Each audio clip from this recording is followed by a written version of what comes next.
Hi, I'm Senator John McCAIN of Arizona.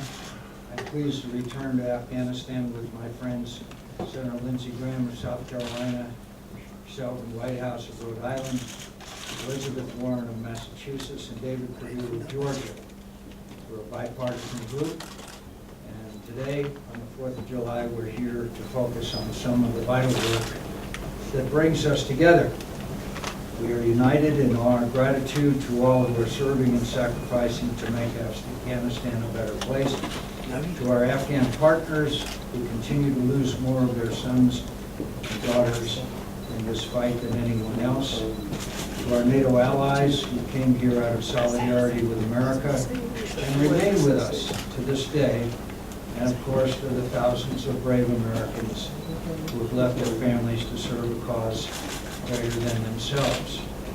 To all of you, we say thank you, and to our fellow Americans, happy 4th of July. We're united as well in our belief that what happens in Afghanistan matters to America and the world. We've not forgotten that chaos and radicalism here not only threatens Afghans and their neighbors, but also our citizens and our homeland.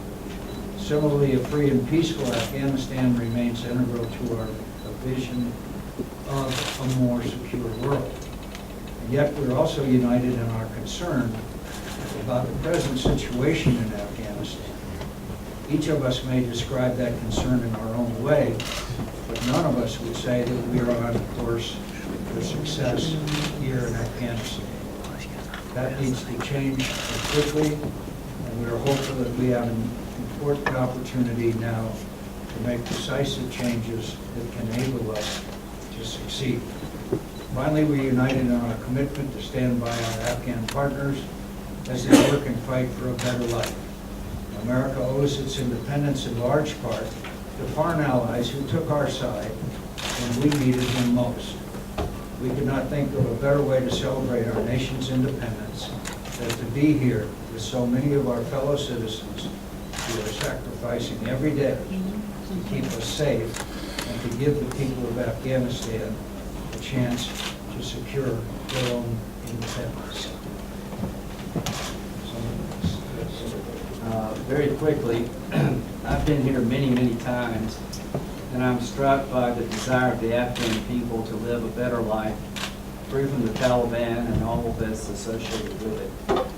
To my fellow citizens in America, here's what we can never forget about Afghanistan. When a group of people, the Taliban, or people like them, will kill women for sport in soccer stadiums and blow up religious images of another religion, to think that it won't matter to us is folly. So leaving radical Islam alone will not make us safe at home. It requires some of us over here working with the Afghan people to be safe at home. Some of us over here is an insurance policy against 9/11. Finally, I want every American to know that we will win this thing, because the Afghan people do not want to go back to the darkness. They want to pursue the light. They reject what radical Islam is selling. They just need our help. We need to offer a hopeful life to compete with a glorious death. I've talked to President Trump several times about Afghanistan. He's about to make a major decision. The one thing I will tell him after this visit, we need to pull all of our troops out, because 8,600 will not get the job done or add to their numbers. And I think more American forces with NATO forces, with more aggressive rules of engagement, the utilization of American air power, will turn a stalemate into success, but will not win this war through kinetic activity. And all of us realize it's more than just dropping bombs that will win in Afghanistan. It's going to take a whole of government approach, and Secretary Tillerson needs to come to Afghanistan quickly. I'm Elizabeth Warren from the Commonwealth of Massachusetts, the birthplace of the American Revolution, and the place where the shot fired out, the shot that gunshot that was heard around the world was fired. It is an honor to be here with our troops. It's an honor to be here with the extraordinary men and women of the State Department, the extraordinary men and women of USID and other offices that come to Afghanistan from the United States to serve. They are here to try to keep us safe at home, and we are grateful for all that they do. We are grateful for our allies and for the people in Afghanistan who fight for a peaceful future. Thank you. Happy 4th of July. I'm Sheldon Whitehouse from the state of Rhode Island. As you all know, there is a policy review taking place right now. We are here because we strongly believe that that policy review will have a more effective result if it has the support of Congress, and in particular, if it has the strong bipartisan support of Congress. So we are here to try to make sure that no partisan differences emerge that would interfere with that, and try to make sure that Congress is as well informed as possible to make sure that that policy review gets us to a good place that leads to a long-term success for the American military, for the American civilian agencies who are here, and most importantly for the people of Afghanistan. Happy 4th of July, everyone. Questions? Thank you, Senator McCain. I'm Sheshan Awabi from Khurshid TV. The first question that I want to ask from you is this, that currently you were in Pakistan and you speak with the officials of Pakistan, especially the Army of Pakistan. We want to know about that meeting, and is there any sense or any point that we can get that Pakistan will support Afghan peace process and they will forget all the support that they have given to the terror groups, especially the terror safe havens actually in their line? Our conversations with our friends in Pakistan were frank, candid. We told them that in our view that the economy having a safe zone in their country was not acceptable. They responded that they have taken some measures, which is true, such as clearing the zero stand and doing some other work that I think has been important. We told them that we would be discussing the entire situation with the President, with General Mattis and General McMaster.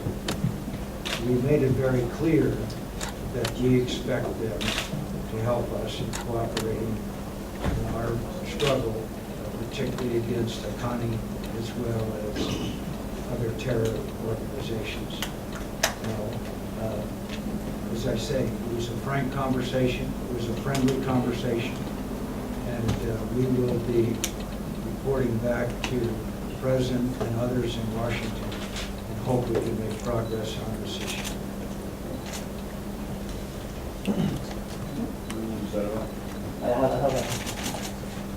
Go ahead.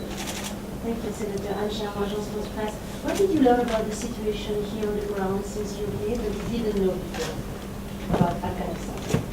Nothing focuses the mind like arriving at a place, seeing the situation, talking to the men and women who are doing the fighting, talking to the people in charge, talking to our Afghan allies. We had a long meeting this morning with the Afghan leaders. Nothing focuses the mind like being there on the ground, understanding face to face with the individuals who are doing the fighting and the sacrifice. I have always found that we visit to the site with the people that are doing the fighting, and it leads to an understanding of the issue that you can't get no matter how many books you read. First thing that I understood is that they cleaned house to the Afghan army. And I was very impressed with the new Minister of Defense and all the new commanders. They gave me hope that reform is coming to the Afghan military. The Afghan soldiers sacrificed a great deal. Also, I learned that it was a mistake to take air power on the American side out of the equation. That I hope President Trump will allow American air power to be used to support Afghan operations against international terrorists as well as the Taliban. Also learned that international terrorism is on the rise, and it's just not Afghans' fight, it's the world's fight. And finally, on the State Department side, which is just as important as a surge in military assets, you're not going to win this war just through war buying. You're going to win the war through a whole of government approach. I'm going to tell Secretary Tillerson, on the State Department side, on our side, we're woefully understaffed, and we don't have the focus we need to make sure that whatever military surge we engage in is accompanied by diplomatic surge. I would add that the leadership of Afghanistan, as well as those executing on the operations, are acutely aware of the enormity of the task in front of them, and they have driven that point home to us quite forcefully. Thank you so Let much. me just add one more point. Lindsey Graham and I and Joe Lieberman went to Libya. We saw that Muammar Gaddafi had to leave. And they had an excellent strategy to kill him. Members of his family were either in prison or left, and then we walked away. And one thing we don't want to happen here is for us to succeed militarily and then walk away from the process that needs to take place of national reunification. Thank you so much, sir. My name is Ahmed Haidari from MTV. And nowadays there is an increasing about the widening of race ethnicity in Afghanistan, and most of the Afghan people blame Afghan leaders, and especially President Ghani, for this situation. When you talk with the Afghan leaders, what was your assessment about this situation? Because most of the countries, there is now some so-called ethnicity in Afghanistan. Most of the Northern Alliance has called and has created a coalition. And do you concern about these issues or not? Our conversations with the Afghan leaders were, one, private, and second of all, we covered a broad range of issues. We've known each other for many years, and we talked about every issue you can imagine under the sun. So there's not any particular focus on any particular issue. As a general overview of the situation as it exists and what Afghans believe is necessary in order for them to be fully prepared and equipped to succeed. Mujib Mashal with the New York Times. My question to you, Senator McCain and Senator Warren. I just spent the week with the Marines in Helmand, and the way they see their mission as passed down to them by their leadership is an open-ended mission, without timelines and without deadlines. If they reference Germany, they reference Japan's U.S. involvement there, that sort of long-term. Considering the economic realities back in the States, is there the political patience for that kind of open-ended mission back in the States? Well, I think you learn lessons from failure and success. I think one of the greatest failures was when the President of the United States went to West Point and announced a surge and pulled a date out for withdrawal. If I'm the leaders of the Taliban, I'd say, hey guys, hang on, because he's going to send a bunch of troops over here, but he announced when they're leaving. I mean, that was one of the least sane actions that I have ever observed.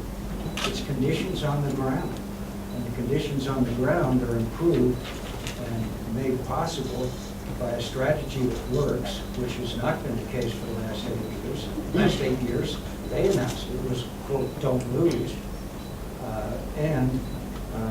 Obviously, the rules of engagement, the drawdown, all of that, were a recipe for failure.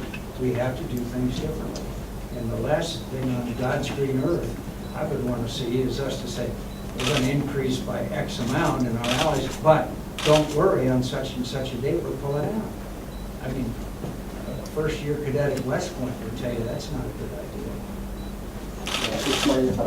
And by the way, General Eisenhower did not announce the day that Berlin would fall. President Eisenhower, General Eisenhower said we're going to attack and we're going to land on Normandy and then we're going to win the war. And we'll let you know when it's over. Can I hear Senator Warren on that also? Is there the political patience at home for that kind of commitment? I think the political patience at home will depend on the clear articulation of a strategy going forward. Part of the reason we're here is to get the view on the ground about what's happening, but also to talk with leaders and help understand what kind of a strategy may work here in the future. But the time for a strategy has come.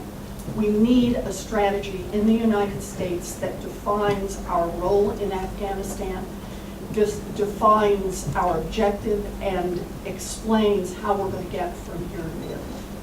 And what we do after. I think that is all of a part, but Senator McCain adds, and what we're going to do is the following. And I think that's right. It's the entire strategy. It's not a piece of it. It's not a single military objective or even a handful of military objectives. It's an overall vision of what America is doing in Afghanistan, how long we expect to be here, what our goals are, and how we're going to get there. Just to add one additional point, Americans don't mind if American military members are overseas. We've had troops in Japan for 70 years. We've had troops in Korea for 50 years.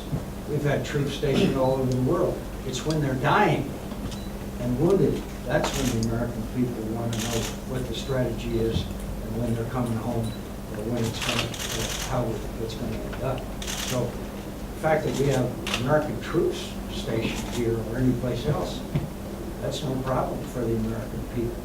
What is a problem is a level of casualties that sends young people home wounded or through New Jersey. Ismail from BBC.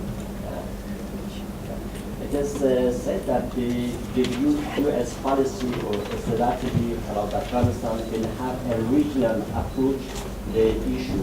What does it mean for Afghanistan, and also which countries will be involved in this new approach? Well, The fight. the old effort certainly didn't work. The commander of our forces in Afghanistan testified before our committee that we were not winning. So obviously we need a new strategy, and that means to win. The strategy before was, quote, don't lose. And we lost some brave young Americans, and a lot of brave young Afghans, and a lot of brave children of our allies while we were in a, quote, don't lose strategy.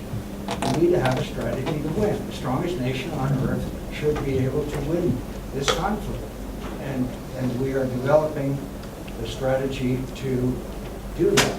And we are frustrated that strategy hadn't been articulated yet, to be honest with you. It said it will have a regional Success is- approach. A regional success- approach, sorry. It's a regional. Regional approach. Strategy, not just Afghanistan, but also that's any I think it's pretty obvious that Afghanistan is part of the problem, that other nations in the region are part of the problem, part of a whole lot of things that are going on in the world. But if you stop it here, then the other parts of the equation are much easier. Not easy. Which much countries easier. will be involved in this approach? Which countries? Russia, Iran, Pakistan, and others? Everybody's playing here. Everybody's playing here. And the strongest will win. And we're the strongest nation on earth. We have the best military. We have the best Air Force. We have the best infantry. Ask any military expert, and they'll tell you that. But we got to have the right strategy, and we have not had the right strategy. Yes, sir. Suman Rasmussen with The Guardian. You mentioned the necessity of having a diplomatic effort, strong diplomatic effort in Sure. Afghanistan, along with the military side. At the same time, the U.S. now as the president has seemed to shy away from diplomacy. The Office of the Special Representative to Afghanistan and Pakistan has been closed. What exactly do you expect from a diplomatic effort? And do you think that was a wrong move to close the Well, to start with, he's got the strongest national security team around him that I've seen. And if he listens and acts as he did in the case of the children who were killed with chemical weapons, then it's fine. Can any of us here guarantee what the president's going to do? No, but I can tell you he's got the best minds to tell him what he should do. In terms of the diplomatic surge, What have I learned? I've learned that the diplomatic posts that would be necessary to complement further military involvement, they're not met. I think the president understands you're not going to win the war just with kinetic activity to Pakistan. If they don't change their behavior, we're never going to get the right answer. If they don't change their behavior, then maybe we should change our behavior toward Pakistan as a nation. I will say that I went to North Waziristan and South Waziristan in 2 years, and I never thought I would go there and live to tell about it. So there's some progress on the other side, but it's not where we want to be. The conflict between Pakistan and India, if we could have a better resolution of that conflict, the Pakistanis see an Indian behind every tree. So this whole Iran is, and Russia are helping the Taliban under the guise of fighting ISIL. I'd like to put them on notice, we'd like to work with you, but we're not fools here. So my big concern is that Secretary Tillerson needs to come here. And we need to make sure that on the diplomatic side, the whole of government approach, that the surge is supplemented by a regional approach that's been lacking. And I don't see any way to accommodate that without his direct involvement in appointing somebody who's going to manage this portfolio. I believe that President Trump doesn't want another 9/11 to occur on his watch emanating from Afghanistan. We don't have enough troops. I think he's likely to add more troops, but I hope he'll be convinced that more troops alone will not work. And on the Secretary of State side, I see a lack of focus that is very unnerving. And I'll have that conversation with him when I get back. Let me just add something to that. Our military are the first to respect the role of diplomacy and the State Department. And they have been very helpful in pushing back at the hollowing out of the State Department in the early months of this administration. I hope very much that the strong bipartisan message from this delegation that at least as to South Central Asia, these important positions need to be filled. They need to be filled with capable, experienced people, and they need to be empowered to make the decisions that will drive success. I hope that not only that will take place, but that it will then spread to other parts of the State Department as well, so that we continue to have a vibrant and robust State Department and diplomatic effort in a complicated world. Ladies and gentlemen, we have time for one more question. This is Pam Thompson in Washington Post. Senator McCain, you said quite strongly several times, the United States is the strongest nation in the world. We need to win in Afghanistan. What is your definition of winning here? Everyone agrees there cannot be a military victory. Getting major areas of the country under control, working towards some kind of ceasefire with the Taliban. If not, sufficient military capabilities to keep them away from the major cities and major places. And it'll probably be a low burning, it'll probably be a simmering crisis for many years to come. But the answer is to stop the Taliban and the AFGHANI network from orchestrating attacks on population centers and places in the country, at the same time carry out offensive operations to those that remain. Once that's the case, history shows they will then negotiate, and we will then reach a negotiated settlement. They're not going to negotiate unless they think they're losing. Why would anybody want to negotiate a settlement while they are winning? So we need to win and have the advantage on the battlefield, and then enter into serious negotiations to resolve the conflict. That's the way most conflicts are in. If I could add something to that, that's a question we've been thinking a lot about in the course of this CODEL. And what I've come up with is that winning to me means that the children and the grandchildren and the nieces and the nephews of the Americans who died here in Afghanistan have the chance to come and visit Afghanistan as tourists in peace, just the way they could Normandy.